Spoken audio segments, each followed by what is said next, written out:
everybody, welcome back to my channel. So ever since I put up the video about me passing the NCLEX and everything, I've gotten like a really big flood of questions regarding the NCLEX. If you don't know, I took my NCLEX on August 4th of this year and I passed, so I was really excited. Thank you everyone for, congratulating me and for, sending me all the love. I'm sending it back to you, and I wish you guys the best of luck with your studies and with the exam and with nursing school. But without further ado, I did want to make a video where I answered your frequently asked questions, especially because I've been answering everyone personally, but I really think that it would be beneficial if everybody else kind of got those questions answered too, because I'm sure questions that people have asked me are questions that other people would want to know the answer to. So I'm just gonna open up my emails and read off the questions that I've been asked. Is it necessary to memorize all lab values? So for this, I'm gonna really kind of say what I want to say, but also incorporate what I responded.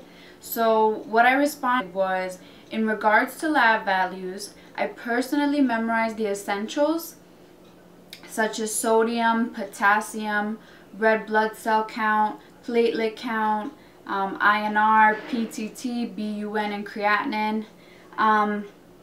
I didn't have a lot of questions on lab values, but honestly, I think that it's really something that you should just know, and especially because if you get a question on a lab value, that can be one more question that you answer correctly. So I definitely recommend knowing the basics. So yeah, that's that one. Next question is, did I get a lot of select all that apply questions? And I did, and I didn't count how many I got. You get so nervous that you just try to go through the exam and answer it as best as you can, but my focus wasn't really counting it. It was just trying to answer it correctly. So what I said about the select all that apply was that, it's just, you have to go with your gut. If you haven't heard of, a lot of the things of select all that applies, it's unfortunate that if you don't know one thing, it costs you the whole question. But just go what you know, go with what you feel. You have to have confidence in yourself.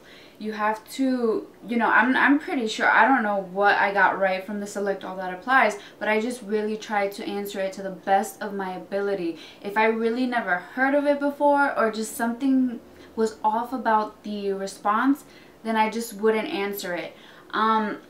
According to Hearst Review, you have to select at least two answers from the select all that apply. I believe it's the most that you can get options is 6. So it says they recommend, answering at least 2, but not selecting all of them. So that's, just a little tip that I will share with you guys. I need to study contents like basic cardio, respiratory, etc. And basic cardio and respiratory, I personally recommend knowing health assessment, like where you need to hear for the mitral valve, the tricuspid, the pulmonic, the aortic. Like I always recommend knowing, and I'm trying to answer these questions to where I can answer them but not give too much information, because I cannot break the confidentiality of the NCLEX. But me personally, I'm not saying it was on the test or anything, but I would really know, like, where you hear certain sounds, just normal health assessments, so that when something comes up that is not normal, you already know. You'll know, like, okay, I'm not supposed to hear this here, or no, this is not the area where you hear this specific thing. So yeah, that's what I can say about that. I wouldn't go as far as, like, you know, the cardiac cells or anything like that. I don't think I've ever heard of that being on an exam, so, you know, I wouldn't go that much into it. I would just know the basics. So someone said, first off, my understanding is that the NCLEX is designed with pharmacology and pathophysiology. Is that right? What I responded to this was, exam definitely has patho, pharmacology, prioritization, safety, precautions, patient teaching, physiological integrity, and psychosocial integrity. So basically my answer is no, it's not just pharmacology and patho. Like, there's other things incorporated into it, the things that I just listed, that are very extremely important, because the NCLEX is trying to test if you are a safe nurse. If you're not a safe nurse, you will fail. Like, if you kill your patient, you're gonna fail.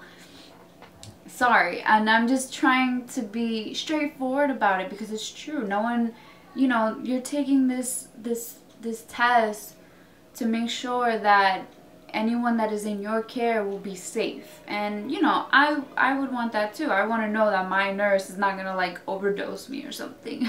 So yeah. The next question is, do I have any studying tips with specific sections? I said, in regards to study tips, I really recommend practicing as many questions as you can, and I told you that already. Like, I think that's the #1 thing.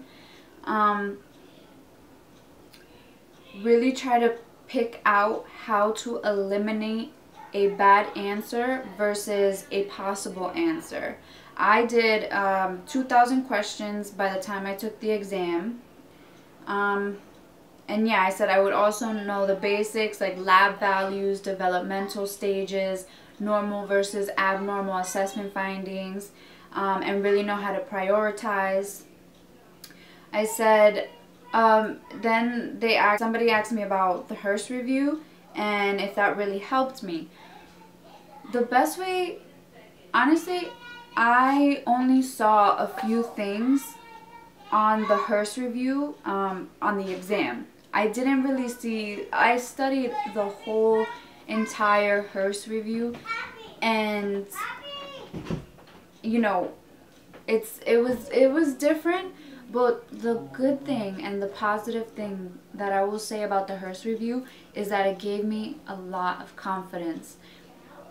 If you're not confident about content, you need to do something to make yourself feel comfortable, because if you're not comfortable with your content, with the content at all, you're gonna go into that test 10 times more nervous than you would probably go if you felt more comfortable with the content. That's what Hearst did for me. It boosted up my confidence so great, and it was extremely helpful in that way. I went in there like, okay, they can ask me anything right now regarding whatever, because I feel really good on my content. So that's what that does.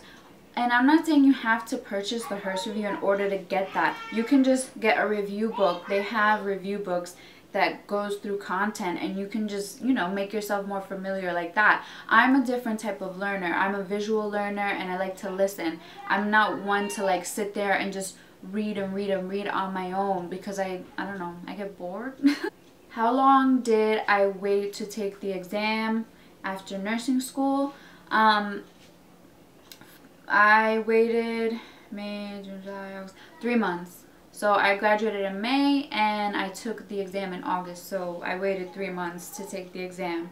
And that was not necessarily by choice. It just took really long for my ATT number to come in. So that's what happened with that.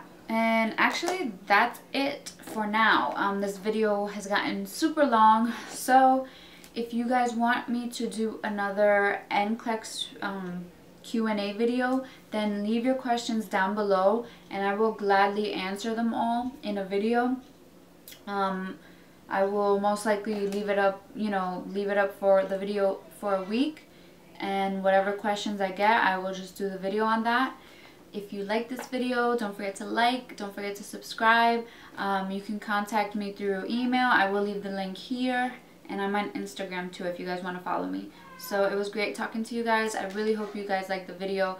Let me know if this helped, and if, like I said, you have any questions, leave them down below and I will make a video next week answering all your questions. So bye guys.